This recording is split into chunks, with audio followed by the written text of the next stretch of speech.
Welcome back to another episode of Infidelity Tales Lab. We're thankful for your continued viewership. Before we begin, tell us, where in the world are you watching from? We love knowing our global reach. Now, let's dive into today's story. Chapter 1, Beneath the Surface. Vincent Morrison had always been a man who observed more than he spoke. At 42, his weathered hands told the story of someone who'd built everything from the ground up, while his steel-gray eyes missed nothing. Most people saw a quiet contractor who ran a modest construction business in suburban Colorado. They had no idea that Vincent Morrison was much more than he appeared. 20 years ago, Vincent had been Vincent Kozlov, a name that carried weight in certain circles of Eastern Europe. He'd spent his youth learning skills that polite society preferred to forget existed, skills that had kept him alive when lesser men died in the shadows of Prague and Budapest. When he'd finally walked away from that life, he'd chosen anonymity in America, a new identity, and the hope of something resembling peace.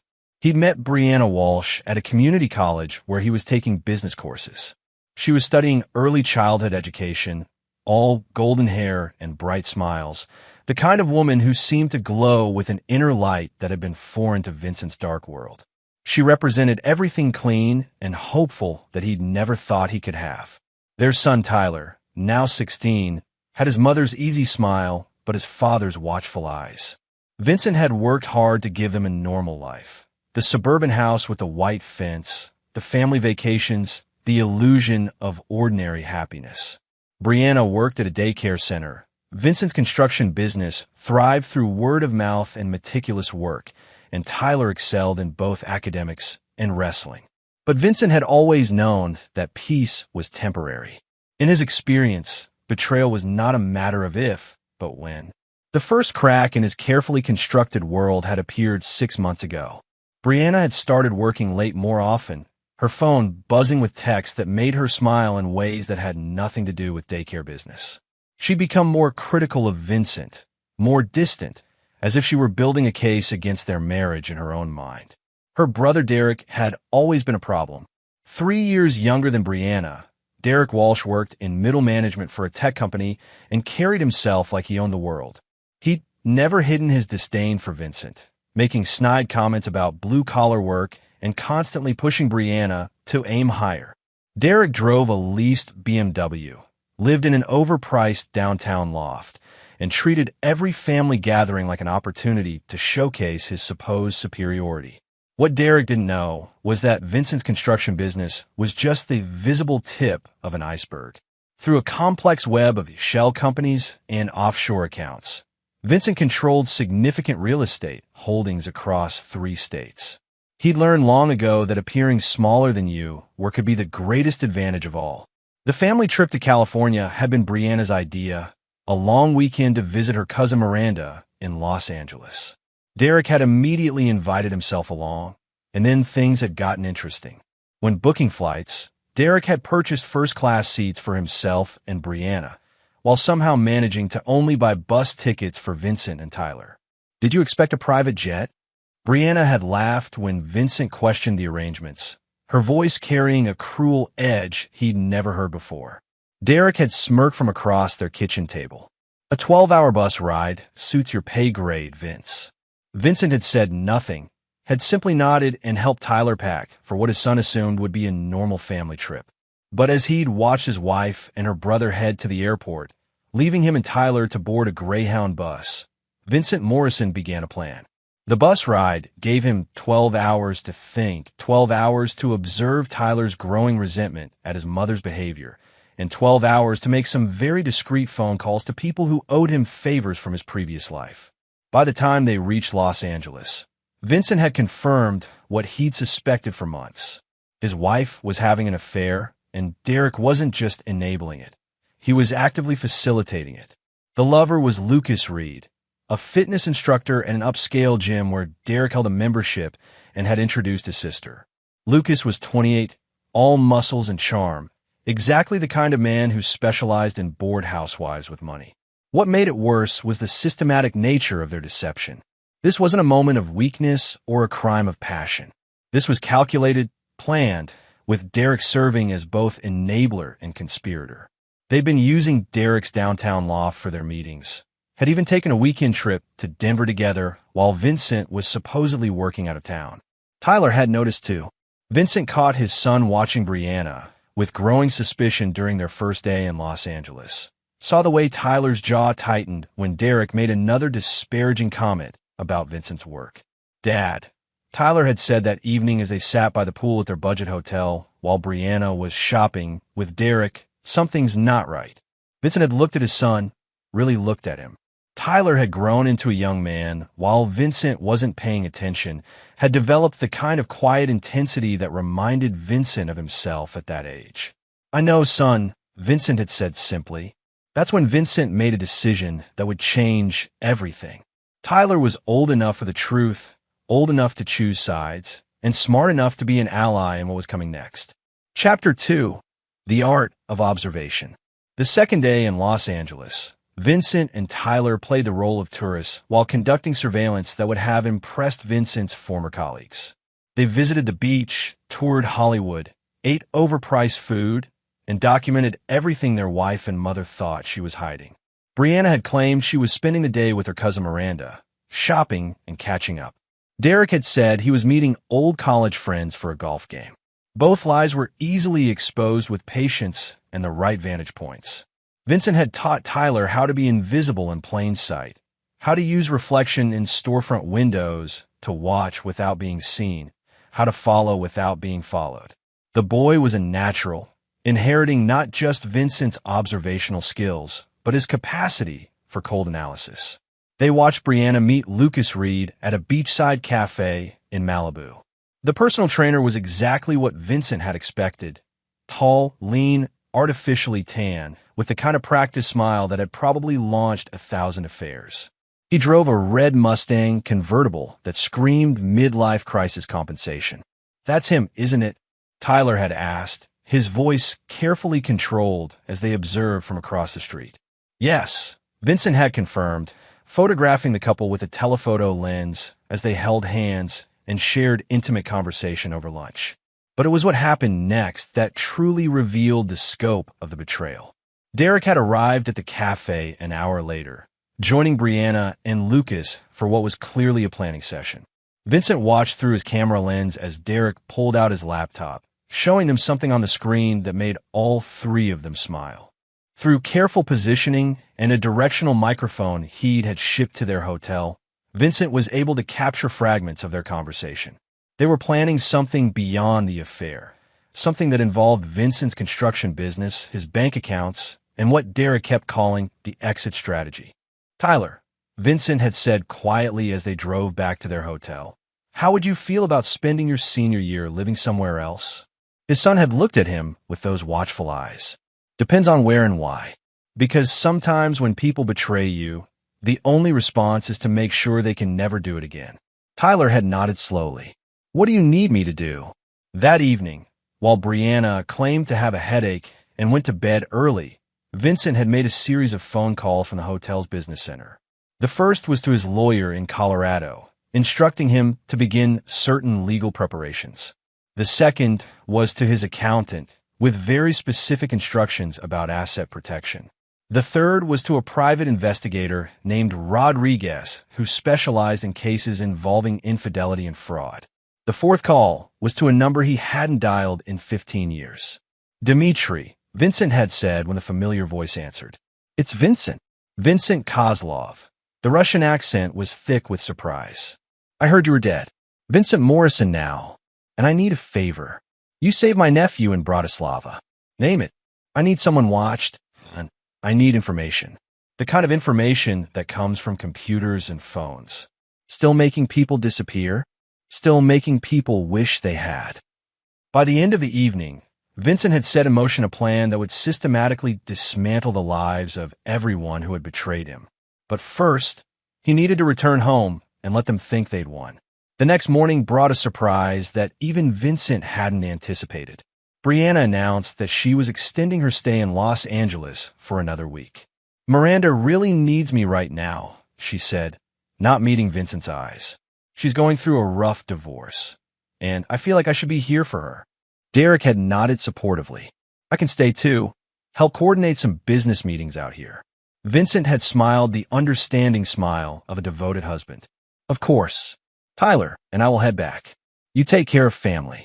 As he'd hug his wife goodbye at the airport, Vincent had whispered in her ear, I love you, Brianna. Remember that. She looked puzzled by the comment, but Vincent was already walking away, Tyler at his side, ready to begin the real work. The bus ride home gave Vincent 24 hours to finalize his plans. By the time they reached Colorado, he had identified every weakness in his enemies' lives, every pressure point that could be exploited, every relationship that could be turned into a weapon. Brianna wanted out of their marriage. She'd get out, but she'd leave with nothing, and she'd spend the rest of her life regretting the day she decided to betray Vincent Morrison. Derek thought Vincent was beneath him. He was about to learn exactly what Vincent Morrison was capable of. And Lucas Reed, the pretty boy trainer who thought he could steal another man's wife, he was going to discover that some men's wives came with a price that few were prepared to pay. Chapter 3. Setting the Board. The Morrison house felt different when Vincent and Tyler returned from Los Angeles. Without Brianna's constant chatter and Derek's periodic visits, the silence revealed truths that had been hidden beneath domestic routine. Vincent walked through each room, seeing everything with fresh eyes. The credit card bills Brianna had hidden in her jewelry box, the second cell phone tucked behind books on her nightstand, the receipts for expensive lingerie that she'd never worn for him. Tyler found the laptop she'd forgotten to take, and Vincent spent an hour extracting its contents with software that officially didn't exist. Deleted emails painted a picture of an affair that had been planned for months, complete with discussions about divorce strategy and asset division. Lucas had been coaching both Brianna and Derek on how to maximize her settlement while minimizing Vincent's ability to retain his business and property. They think you're stupid, Tyler observed, reading over his father's shoulder. That's their first mistake, Vincent replied, copying files to encrypted drives. Never let anyone know how much you actually know. The following week, Vincent played the role of the oblivious husband perfectly. He called Brianna every evening, listened to her lies about helping Miranda, sent flowers to Derek's loft where she was actually staying. He even transferred $5,000 to her account when she claimed Miranda needed help with legal fees. Meanwhile, Rodriguez's investigation was providing a wealth of information about Lucas Reed. The personal trainer was drowning in debt, student loans, credit cards, a car lease he couldn't afford, and rent on a Venice Beach apartment that was bleeding him dry. He'd been targeting wealthy women for 2 years, with Brianna being his latest and most promising prospect. Derek's finances were equally precarious. His middle management salary barely covered his expensive lifestyle, and he'd been dipping into company funds to maintain appearances. The BMW was 3 months behind on payments, his loft was leveraged to the maximum, and he'd recently been passed over for a promotion that would have solved his money problems. Both men were desperate, which made them predictable. Vincent's plan began with a simple real estate transaction. Through one of his shell companies, he purchased the building that housed Derek's tech company. The previous owner had been quietly struggling with property taxes and maintenance costs, making Vincent's cash offer impossible to refuse. Derek's company had a 5-year lease with 3 years remaining, but Vincent discovered that the lease contained several overlooked clauses that could be triggered under the right circumstances. Within days of taking ownership, Vincent's property management company began documenting every minor lease violation, every instance of improper usage, every technical breach of the building's regulations. Simultaneously, Vincent made contact with Derek's employer through a consulting contract. Morrison Construction had been hired to evaluate the building's structural integrity and recommend necessary upgrades.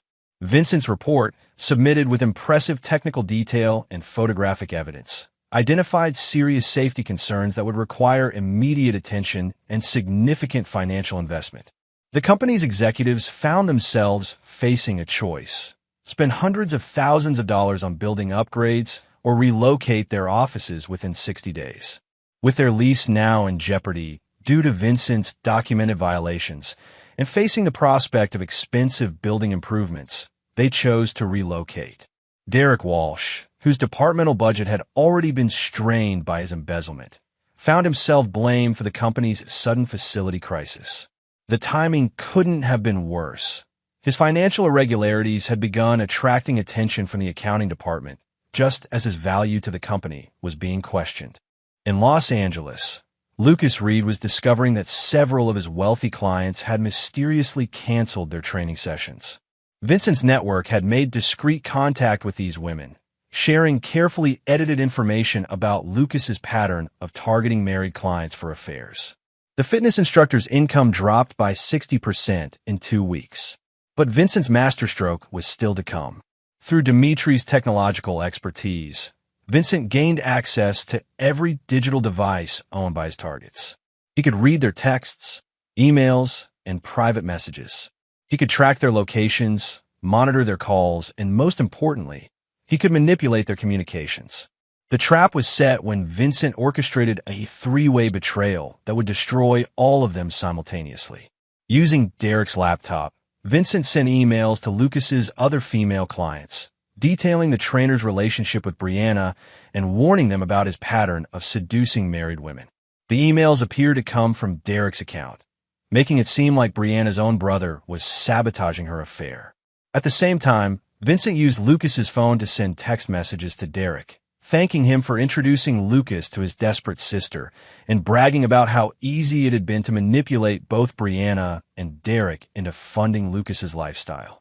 Finally, Vincent sent messages from Brianna's hidden phone to Derek's company executives, using information only Derek could have provided to outline the building's lease problems and suggesting that Derek had been planning this crisis to cover his own financial mismanagement.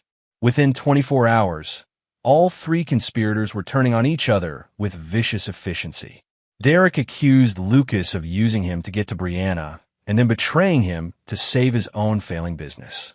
Lucas accused Derek of setting him up to take the fall for Derek's embezzlement. Brianna accused both men of using her as a pawn in their schemes. Their alliance crumbled as quickly as it had formed, but the damage was already done. Derek's company fired him and referred his case to prosecutors. Lucas lost his remaining clients and faced eviction from his apartment.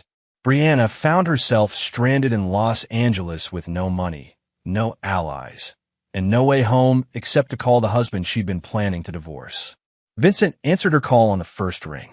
"Vincent, I need help," she said, her voice small and broken. "Everything's falling apart here, and I don't know what to do." "Of course, sweetheart," Vincent replied, his voice warm with false concern. "Come home. We'll figure this out together." As he hung up the phone, Tyler looked at his father with something approaching awe. "That's just the beginning," Vincent said quietly. "They wanted to destroy our family for money. Now I'm going to show them what real destruction looks like." Chapter 4. The Return. Brianna's flight landed on a cold Thursday evening in early November. Vincent met her at the airport alone, playing the role of concerned husband with practiced perfection. She looked smaller somehow, diminished by the collapse of her carefully planned escape from their marriage. Her designer clothes, purchased with money she'd stolen from their joint account, seemed to hang on her frame like costume pieces from a play that had closed unexpectedly.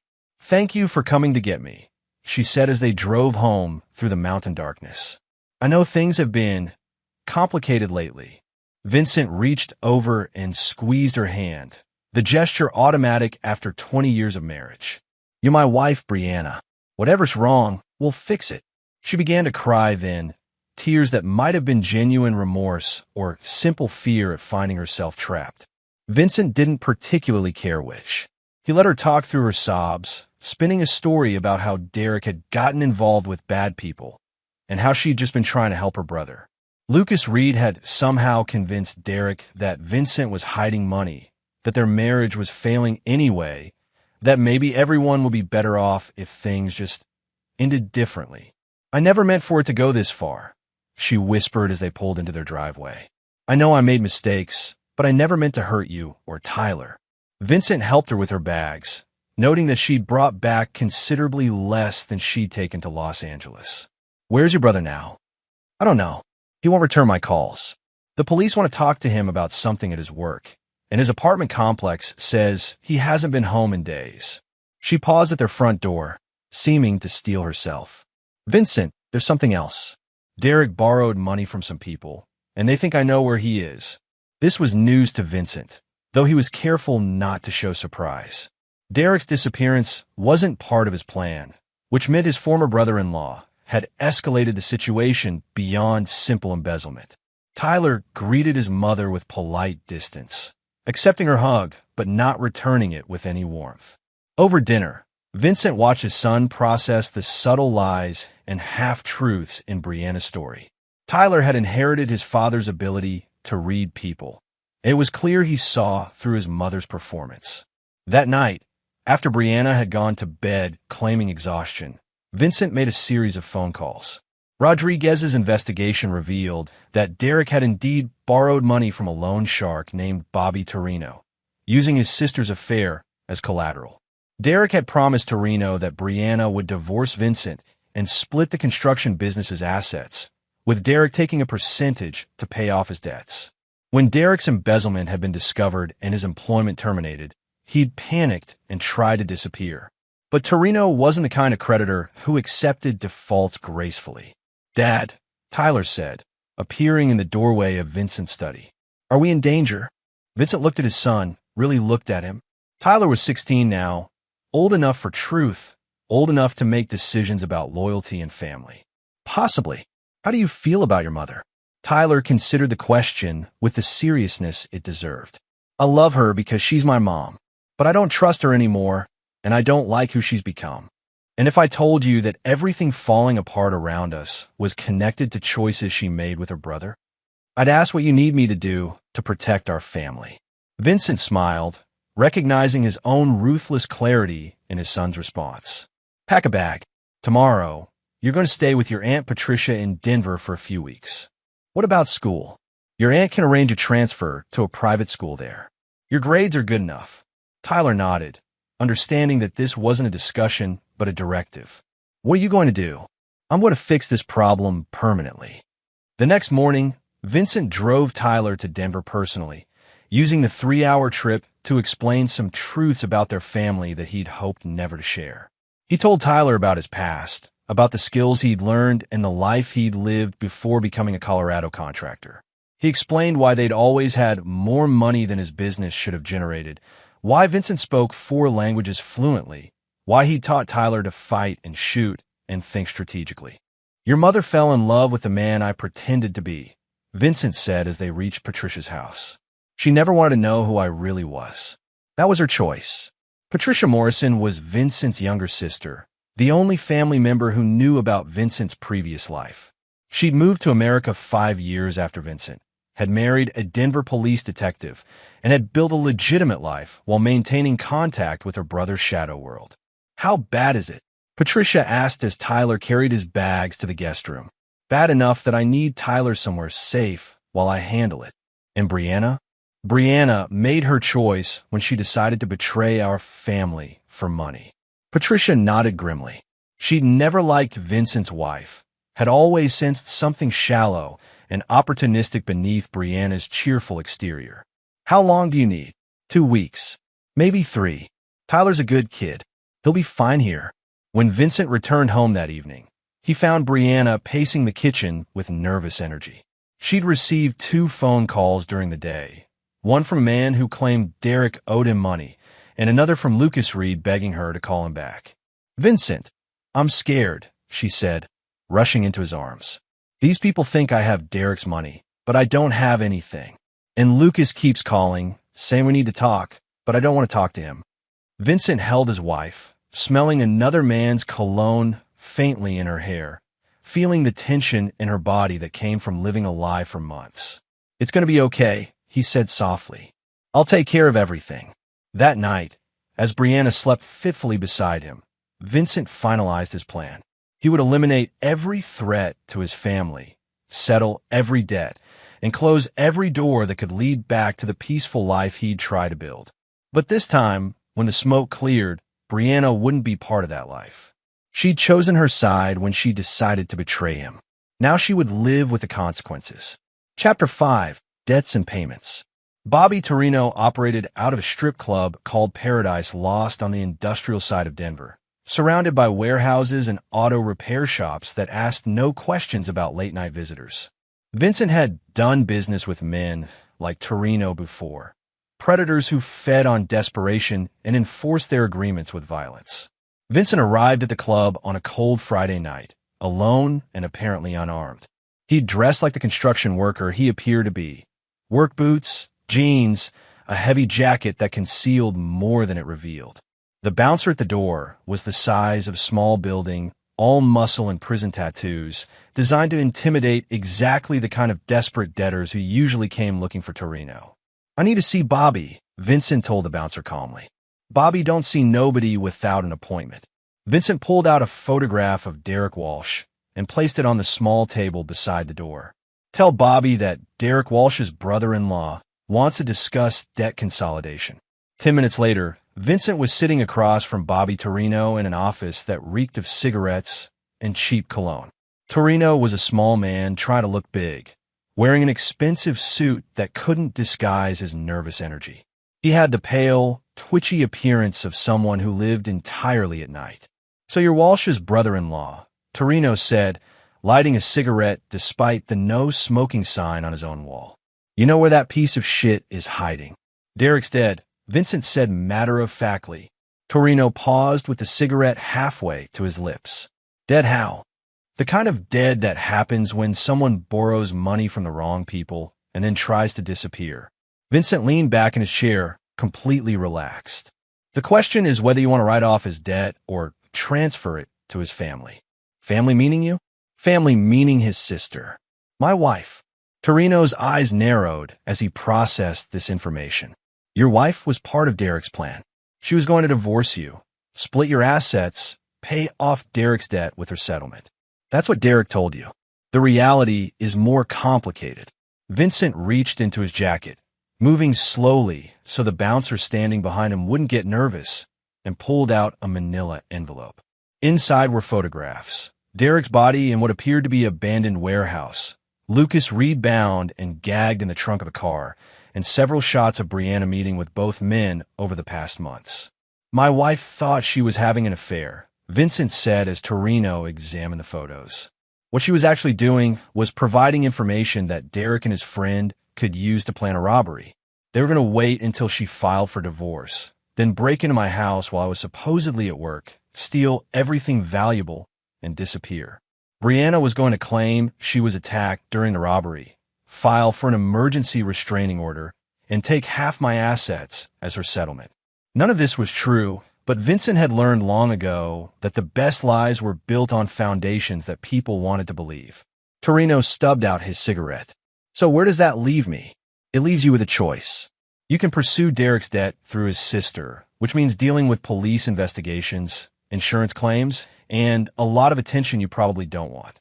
Or you can accept Derek's debt as payment for a different service." "What kind of service?" Vincent pulled out a second envelope, this one containing $15,000 in cash. "The kind where Derek Walsh and Lucas Reed disappear permanently, and my wife learns what happens to people who betray their families." Torino counted the money slowly, his mind clearly working through the possibilities. "Your wife, she part of this conspiracy, or just stupid?" "Does it matter?" "Might matter to her." Vincent smiled, and something in that expression made even the large bouncer shift uncomfortably. "Bobby, I didn't come here to save my wife. I came here to make sure that everyone who tried to destroy my family pays the appropriate price. And if I say no, then you'll be explaining to the police why Derek Walsh borrowed money from you using his sister's marriage as collateral, and how that led to a complex fraud scheme that resulted in multiple deaths." Vincent stood up, leaving the money on Torino's desk. "But if you say yes, Derek's debt gets paid, 2 problems disappear, and you never have to worry about any of this again." Torino was quiet for a long moment, calculating risks and benefits with the cold precision of a man who'd survived by making brutal decisions quickly. "I'll need proof that it's finished." "You'll have it." "And the woman?" "The woman is my problem."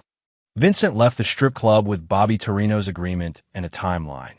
Derek and Lucas would disappear within 72 hours, and Brianna would receive a very personal education about the consequences of betrayal. Driving home through the mountain darkness, Vincent called Rodriguez with specific instructions. The private investigator had been monitoring Brianna's communications since her return from Los Angeles, and the intercepts revealed that she was still planning to proceed with the divorce despite Derek's disappearance. She'd been in contact with a divorce attorney, had opened a separate bank account, and had been secretly photographing and documenting Vincent's possessions for asset division. Even with her brother missing and her lover facing financial ruin, Brianna was still convinced she could somehow salvage her escape plan. That night, Vincent watched his wife sleep and felt nothing but cold satisfaction. She'd had multiple opportunities to confess, to choose her family over her conspiracy, to show even a moment of genuine remorse. Instead, she doubled down on her deception, assuming that Vincent was too naive or too weak to discover the truth. In 72 hours, Derek Walsh and Lucas Reed would cease to exist as problems in Vincent's life. But Brianna's education would take longer, would be more personal, and would serve as a permanent reminder of what happened to people who mistook Vincent Morrison's patience for weakness. She'd wanted excitement, drama, and financial security. Vincent was going to give her exactly what she'd asked for. Chapter 6. The education begins. Brianna woke up Saturday morning to find Vincent making breakfast in their kitchen, humming softly as he prepared her favorite meal, blueberry pancakes with real maple syrup and fresh coffee. He was dressed casually in jeans and a flannel shirt, looking every inch the devoted husband she'd spent months convincing herself she needed to escape. "This is nice," she said, sliding into her chair at the kitchen table. "What's the occasion? Can't a man make breakfast for his wife without an occasion?" Vincent replied, setting a perfect plate in front of her. As they ate, Vincent played the role of concerned spouse flawlessly. He asked about her nightmares, sympathized with her stress about Derek's situation, and suggested they take a weekend trip to help her relax. "Maybe we could drive up to that bed and breakfast in Aspen," he said. "The one where we stayed for our anniversary 3 years ago." Brianna's face brightened at the suggestion. Though Vincent noticed, she immediately began calculating how a romantic weekend might affect her exit strategy. "That sounds wonderful," she said. "But with everything going on with Derek and these scary phone calls—" "I've taken care of the phone calls," Vincent said simply. Something in his tone made Brianna look at him more carefully. "What do you mean, taken care of?" "I mean, I had a conversation with the people Derek owed money to. They understand the situation now." "Vincent, you didn't pay his debts, did you?" "Because we can't afford." "I didn't pay his debts." Vincent reached across the table and took her hand, his grip gentle but somehow final. "Brianna, there's something we need to discuss. About Derek, about Lucas Reed, about the choices you've been making." The color drained from Brianna's face. "I don't know what you mean." "I think you do." For a moment, they sat in perfect silence, the weight of 20 years of marriage balanced against months of deception. Vincent watched his wife's mind work, saw her consider and discard various lies, various deflections, various attempts to maintain the fiction that had already crumbled. "How long have you known?" she asked finally. "Since before Los Angeles." "And you said nothing?" "I wanted to see how far you would go." Brianna pulled her hand away from his, her breakfast forgotten. "So you set us up? You let me think I was getting away with it just so you could humiliate me?" Vincent smiled, and Brianna felt a chill that had nothing to do with the mountain weather. "Humiliate you?" "Brianna, if I wanted to humiliate you, I would have confronted you in front of Derek and your lover. I would have exposed your affair to your family, your friends, your coworkers. I would have made sure everyone knew exactly what kind of woman you really are. Then what do you want?" "I want you to understand the consequences of betrayal." Vincent stood up and walked to the kitchen counter, where he'd left a manila envelope. When he returned to the table, he spread its contents in front of his wife like cards from a very deadly deck. Photographs. Brianna entering Derek's loft building. Brianna kissing Lucas Reed in restaurant parking lots. Text message printouts planning Vincent's financial destruction. Bank records showing money she'd stolen from their joint accounts. Email exchanges discussing divorce strategy and asset concealment. 20 years of marriage, Vincent said conversationally. 20 years of building a life together, raising our son, creating something that mattered. And you threw it all away for a personal trainer with a drug problem and a brother who sees you as a meal ticket. Brianna stared at the evidence of her betrayal spread across their breakfast table. Lucas doesn't have a drug problem. Lucas Reed has been using cocaine to maintain his energy for training sessions since he started working at that gym. The debt he's accumulated isn't just from poor financial planning. It's from feeding an addiction that costs him $3,000 a month. That's not. Derek never said. Derek has been planning to disappear with your divorce settlement since this whole thing started. He never intended to stay around and help you rebuild your life. He was going to take his cut and vanish, leaving you to explain to everyone why your marriage fell apart. Vincent watched his wife process these revelations, watched her carefully constructed fantasy collapse as she realized how thoroughly she'd been manipulated by the men she'd trusted over her husband. But none of that matters now, Vincent continued, because Derek and Lucas are no longer part of this equation. What do you mean? I mean they've been removed from the situation. Brianna's eyes widened as the implications of Vincent's words sank in. Vincent, what did you do? I solved the problem. Oh God. Oh God. Vincent, please tell me you didn't. Didn't what, Brianna? Didn't protect our family? Didn't eliminate the threats to our son's future? Didn't handle the situation like a man instead of the victim? Vincent leaned back in his chair, completely calm as his wife began to hyperventilate. Here's what's going to happen. You're going to pack a suitcase with enough clothes for a week. You're going to drive to Denver and check into the Marriott downtown using the reservation I've already made. You're going to stay there until I call you. I'm not going anywhere until you tell me what happened to my brother. Vincent's expression didn't change, but something shifted in the atmosphere of the room, something that made Brianna's survival instinct scream warnings she was only now learning to hear. Your brother tried to destroy our family for money, Vincent said quietly. Your lover participated in a conspiracy to defraud me and leave me broken. You facilitated their plans and betrayed 20 years of marriage and trust. The question isn't what happened to them. The question is what's going to happen to you. Brianna stood up so quickly that her chair fell over. I'm calling the police. And telling them what? That your husband discovered your affair and your conspiracy to defraud him? That the men you were working with have disappeared and you're worried about your own safety? Vincent shook his head. Go ahead, Brianna. Call them.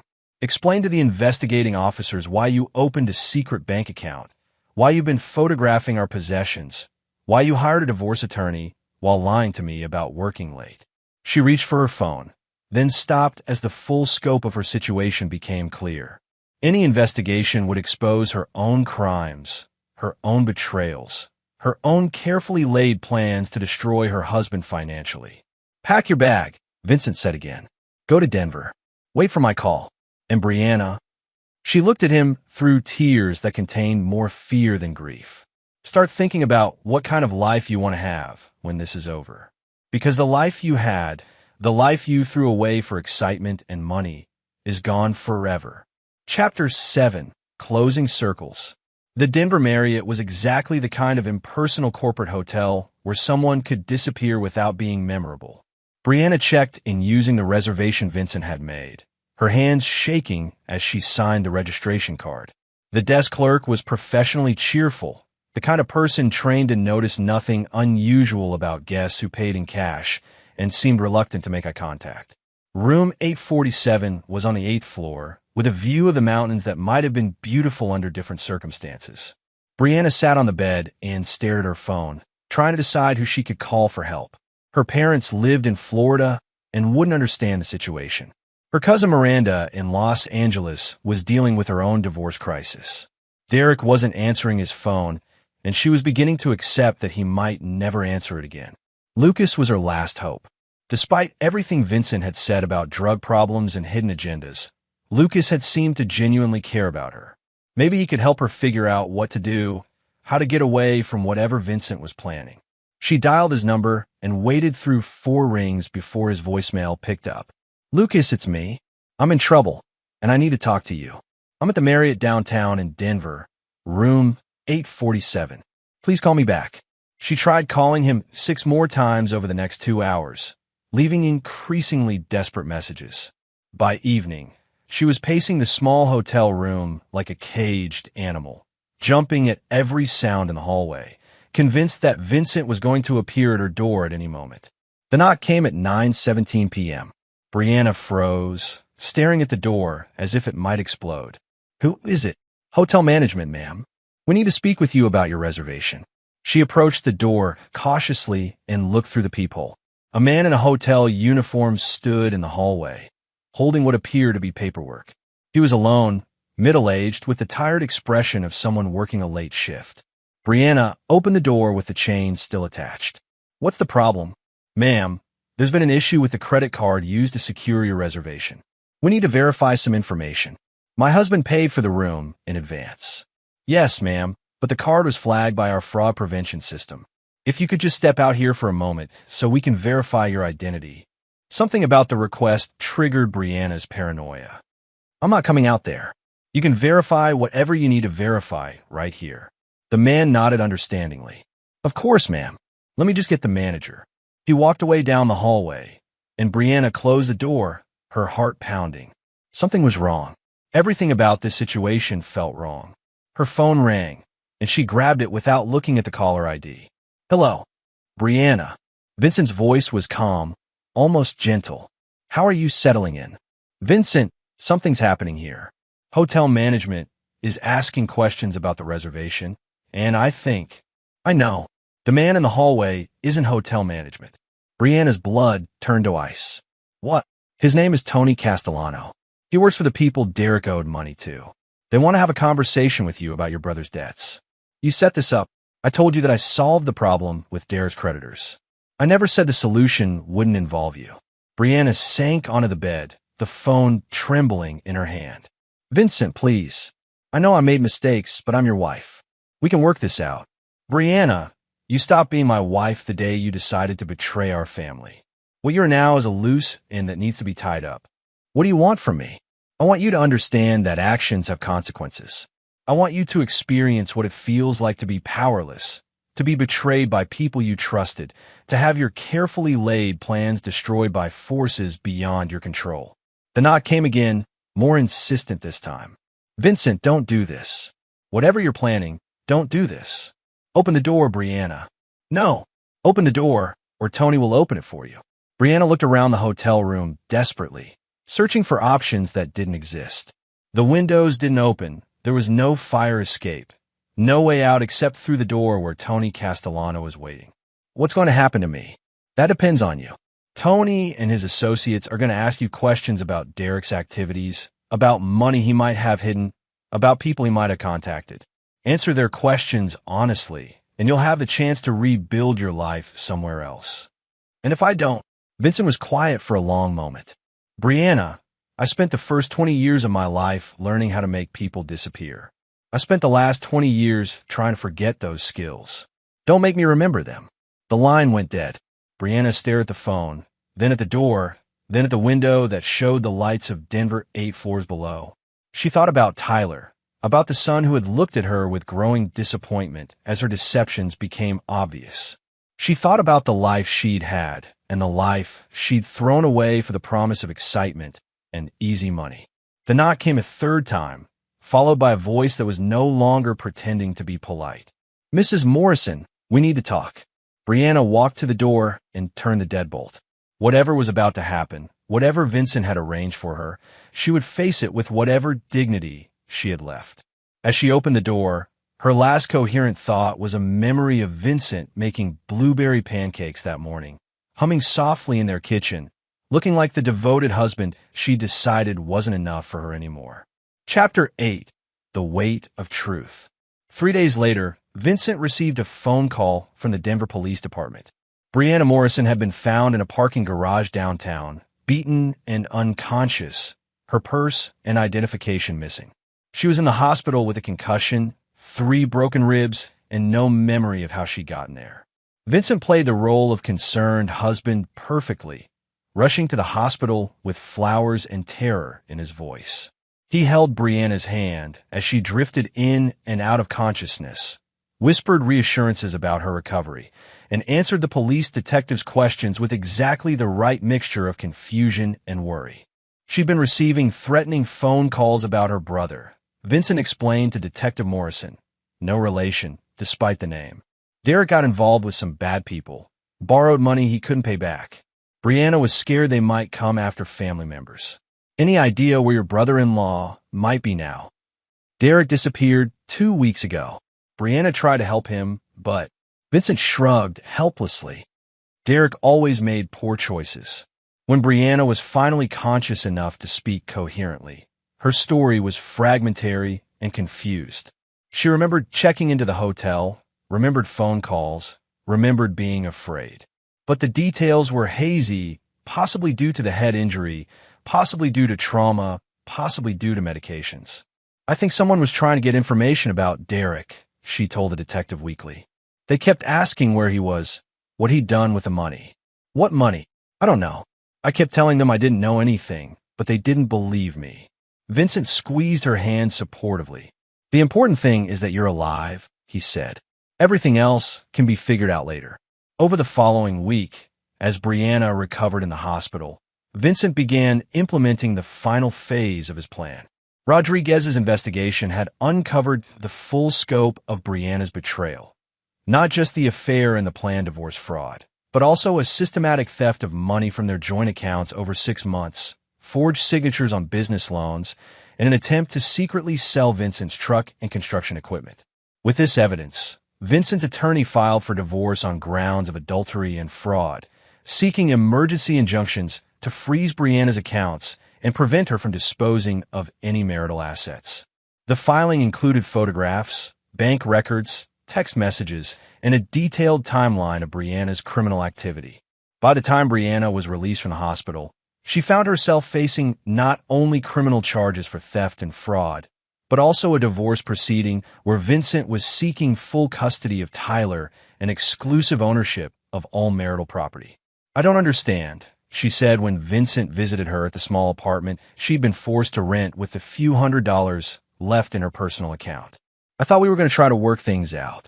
Vincent looked around the shabby one-bedroom apartment, peeling wallpaper, threadbare carpet, the kind of place where people landed when their lives fell apart completely. Brianna, you tried to steal $47,000 from our joint accounts. You forged my signature on loan documents.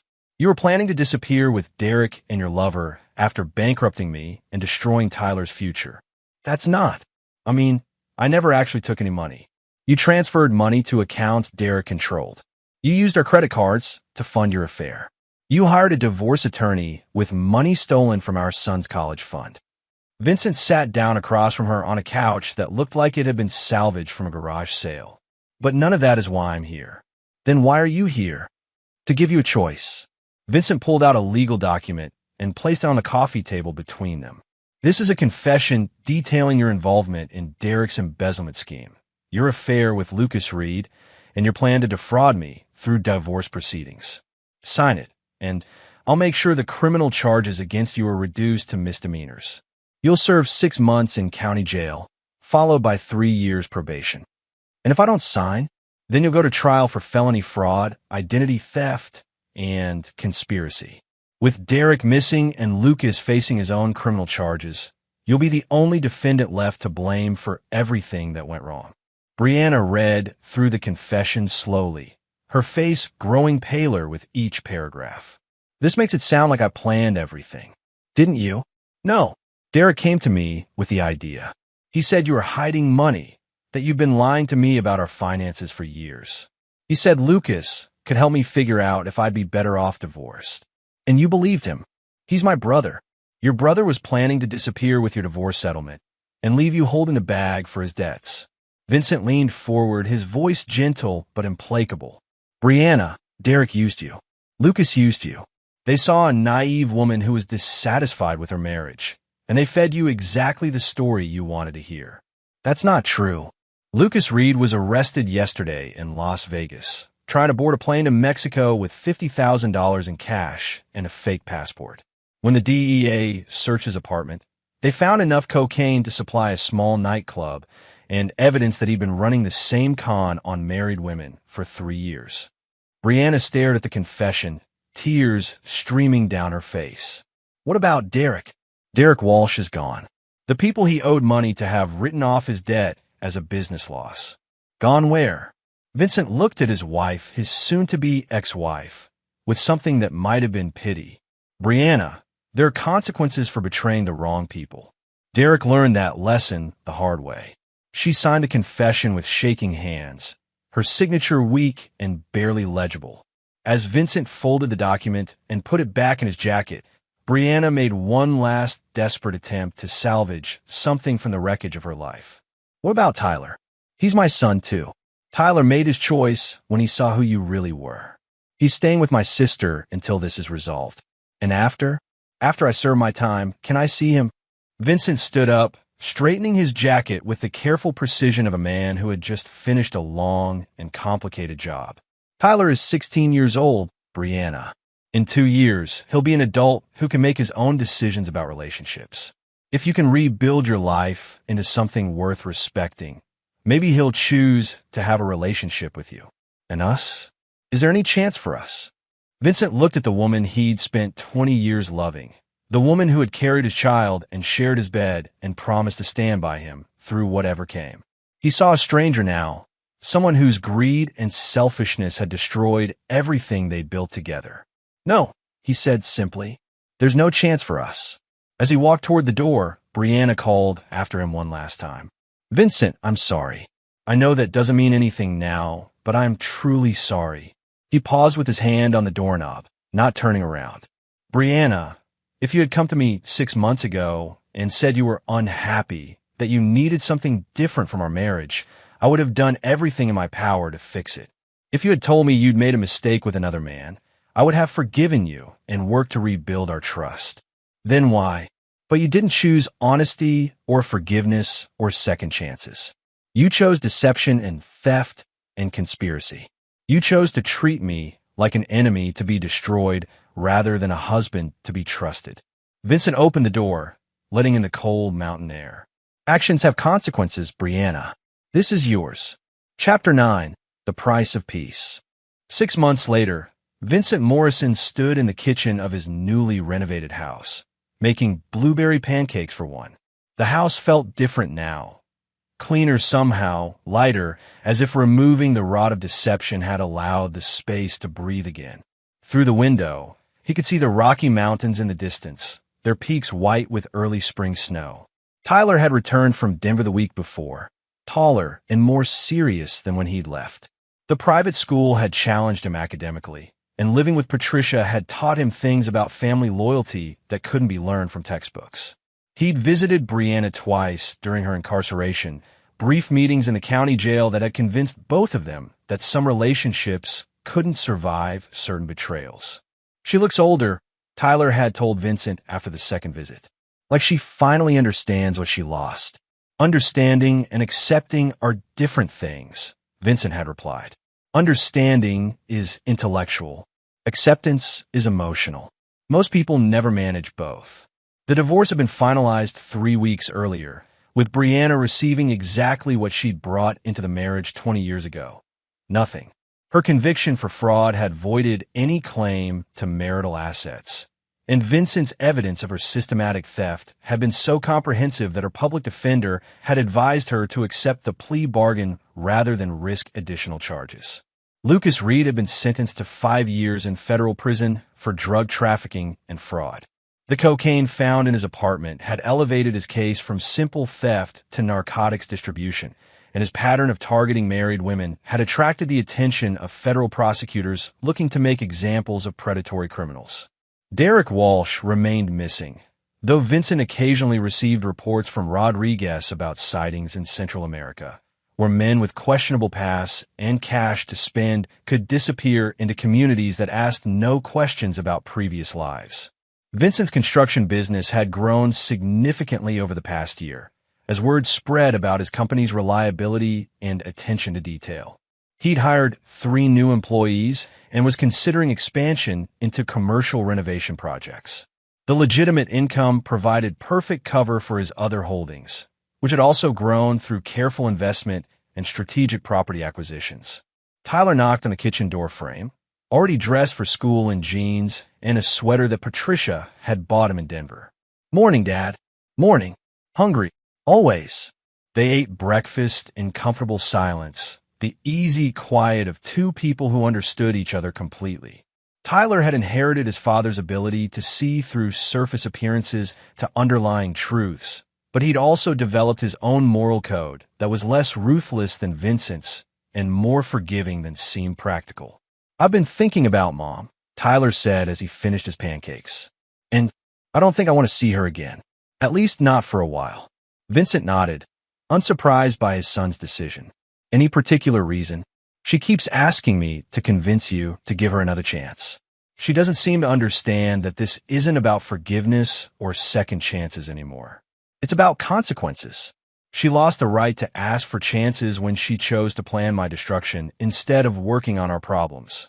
Tyler was quiet for a moment, processing his father's words with the careful consideration of someone who'd seen the price of poor choices. "Dad, can I ask you something?" "Always."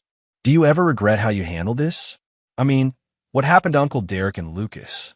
Vincent looked at his son, really looked at him, seeing the young man who was emerging from the boy who'd boarded a bus in Los Angeles 6 months earlier.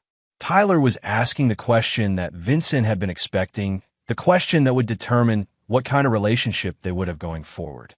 "Tyler, your mother and her conspirators weren't planning to just divorce me and take half our assets. They were planning to destroy me completely, financially, emotionally, socially. Derek had researched ways to frame me for domestic violence, to make it look like I was hiding money offshore, to ensure that I lost custody of you and ended up with nothing. I know that. Lucas Reed wasn't just some personal trainer who fell for a married woman. He was a predator who specialized in targeting wives whose husbands had money. He'd done this before, multiple times, working with accomplices like Derek to systematically destroy families for profit." Tyler nodded slowly. "So you did what you had to do to protect us." "I did what I had to do to ensure that they could never threaten our family again." Vincent reached across the table and placed his hand over his son's. "But I want you to understand something important. The skills I used, the connections I called upon, the methods I employed, those are tools from a life I left behind for good reasons. I used them this time because our family was under attack, and there was no other way to protect what mattered most to me." "Which is what?" "You. Your future. The life we've built together that's honest and peaceful and everything I never thought I could have." Tyler squeezed his father's hand. "I understand, Dad, and I'm glad you protected us. I hope I never have to make those kinds of choices. If you're smart and careful and choose the right people to trust, you won't have to." Later that morning, after Tyler had left for school, Vincent received a phone call from Patricia in Denver. Brianna had been released from county jail and was living in a halfway house while serving the remainder of her sentence under supervised probation. She found work cleaning offices at night and had apparently been attending counseling sessions required by her plea agreement. "She asked me to give you a message," Patricia said. "I'm listening. She wants you to know that she understands why you did what you did, and she doesn't blame you for any of it. She says she knows she'll never see Tyler again, and she accepts that. But she wants you to tell him that she loves him and she's sorry for what her choices cost him." Vincent was quiet for a long moment, watching the mountains through his kitchen window. "Anything else?" "She asked me to tell you that she hopes someday you'll find someone who deserves the kind of loyalty you showed her, even after she betrayed it." "Patricia, I need you to give Brianna a message from me." "What is it?" "Tell her that I hope she finds peace with the choices she made, and that her life from this point forward is everything she's capable of making it. But tell her that chapter of my life is closed permanently, and any future contact should go through attorneys." "Vincent, she's broken. Completely broken. What happened to her in jail, what she's lost, I think she finally understands the real cost of what she did." "Understanding the cost doesn't eliminate the debt, Patricia. Some things can't be forgiven, can't be undone, can't be made right with time and good intentions." After hanging up, Vincent walked through his house, really seeing it for the first time in months. Every room had been repainted, refurnished, or renovated to remove any trace of Brianna's presence. The photographs on the walls now showed only Vincent and Tyler. Fishing trips, camping expeditions, moments of genuine happiness between father and son. In his study, Vincent opened a safe hidden behind a bookshelf and removed a thick folder containing documents that officially didn't exist. Inside were new identities for both himself and Tyler, detailed financial records for accounts in 3 countries, and contact information for people who could help them disappear completely if circumstances ever required it. Vincent had learned long ago that peace was not a permanent state, but a temporary condition that required constant vigilance to maintain. He'd built a good life in Colorado, a legitimate life that gave Tyler the chance to grow up without the shadows that had defined Vincent's own youth. But he'd also learned that some people would always choose destruction over construction, betrayal over loyalty, greed over love. The difference now was that Vincent Morrison was no longer the kind of man who could be betrayed without consequences. He was no longer the kind of man who would absorb damage to preserve relationships that had already been poisoned by deception. He was a man who protected what mattered to him with everything he possessed, who eliminated threats before they could destroy the people he loved, who understood that sometimes the price of peace was the willingness to do violence to those who would steal it. As evening approached and Tyler returned from school, Vincent Morrison closed the safe, locked away the tools of his former life, and went to the kitchen to prepare dinner for his son.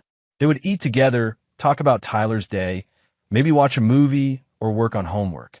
It would be a normal evening in a normal house, the kind of peaceful domestic scene that Vincent had once thought was impossible for someone with his history. But peace, Vincent had learned, was not something you found. Peace was something you built, something you protected, something you were willing to fight for with everything you had. And Vincent Morrison had fought for his peace and won. And there you have it. Another story comes to an end. What did you think? I'd love to hear your thoughts in the comments below. If you enjoy this story, consider joining our community by subscribing. It means the world to us. For more stories like this one, check out the recommended videos on screen. And I'll see you there.